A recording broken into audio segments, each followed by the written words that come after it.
Meerut Hapur Lok Sabha seat पर BJP प्रत्याशी अरुण गोविल का मुकाबला सपा की सुनीता वर्मा से है। मेरठ की जनता किन मुद्दों पर इस बार वोट करेगी, देखिए मेरठ की खास चौपाल। न्यूज 18 की टीम इस वक्त मेरठ के एक गांव में मौजूद है। सबसे पहले यहाँ की तस्वीरें आप देखिए कि किस तरह से गन्ना बेल्ट के तौर पर पश्चिमी उत्तर प्रदेश जाना जाता है। चहुं ओर गन्ना ही गन्ना यहाँ नजर आता है और गन्ना बेल्ट के रूप में गुड़ की मिठास के लिए समूचे देश में पश्चिमी उत्तर प्रदेश विख्यात है। और इस वक्त हम पश्चिमी उत्तर प्रदेश के दौराला गांव के खेत में खड़े हुए हैं और यहाँ लोगों का मजमा जुटा हुआ है और ये सभी मतदान करने के लिए, अपने मताधिकार का प्रयोग करने के लिए बहुत उत्साहित हैं और लगातार हाथ उठा करके ये ऐलान कर रहे हैं कि अब मतदान की बारी आ गई है और 19 अप्रैल को पहले चरण का मतदान होना है। 19 अप्रैल को पहले चरण का मतदान मुजफ्फरनगर, सहारनपुर, बिजनौर, नगीना, कैराना, पीलीभीत, मुरादाबाद और रामपुर में होना है और 26 अप्रैल को द्वितीय चरण का मतदान मेरठ हापुड़ लोकसभा क्षेत्र के लिए, बागपत के लिए होना है। हम सीधा यहाँ के लोगों से रूबरू होते हैं। सबसे पहले आप लोग अपने लिए जोरदार तालियां बजा लीजिए। जनता जनार्दन का वक्त है। आधी आबादी के साथ साथ पूरी आबादी वोट देने के लिए बिल्कुल तैयार बैठी है। हम सीधा लोगों से रूबरू होते हैं और जानते हैं कि इस बार किन मुद्दों के आधार पर वो अपने मताधिकार का प्रयोग करेंगे। आप क्या कहेंगे? हम लोग इस वक्त एक गन्ने के खेत में खड़े हुए हैं। गन्ना बेल्ट के तौर पर समूचे देश में पश्चिमी उत्तर प्रदेश की पहचान है।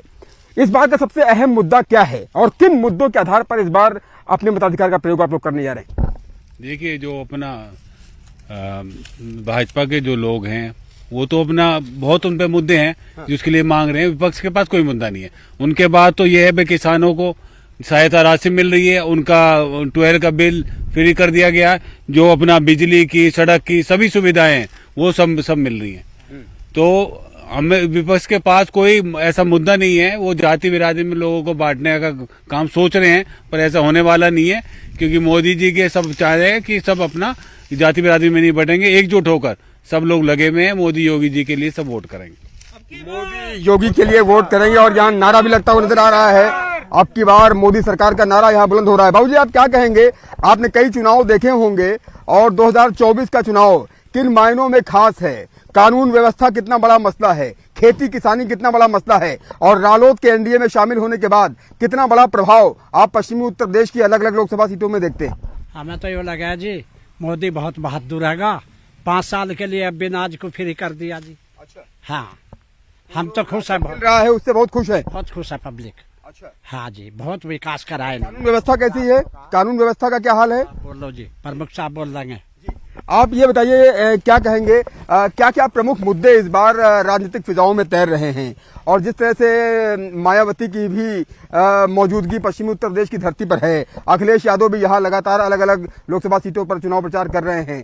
कैसी फाइट आप देख रहे हैं? ये त्रिकोणीय मुकाबला आप देख रहे हैं, एक तरफा मुकाबला देख रहे हैं या 1-to-1 फाइट देख रहे हैं?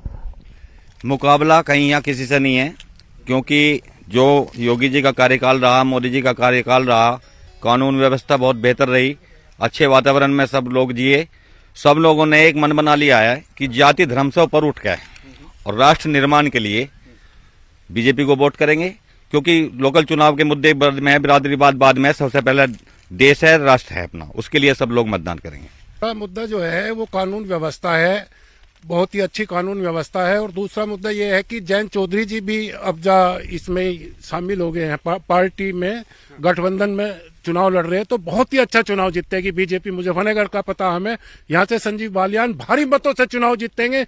2014 की तरह ही चुनाव जीतेंगे। अच्छा, हाँ जी, 2014 में तो 4.25 लाख वोट से वो जीते थे और इस बार भी आपको लगता है कि संजीव बालियान लगभग वही लहर है, 2014 की तरफ जा रहा है, वही चुनाव है। बिल्कुल उसी तरीके से लोगों में उमंग है, जोश है, उत्साह है। इतने जबरदस्त कार्यक्रम हो रहे हैं, आप देखना, विरोधी कैंडिडेट को भी देखना, वो गाँव में नहीं जा पा रहे। संजीव बालियान के कई सौ लोग, हजारों लोग जो है गांव में खड़े रहते हैं, ढोल नगाड़ों से, बैंड से, डीजे से जबरदस्त स्वागत हो रहा है।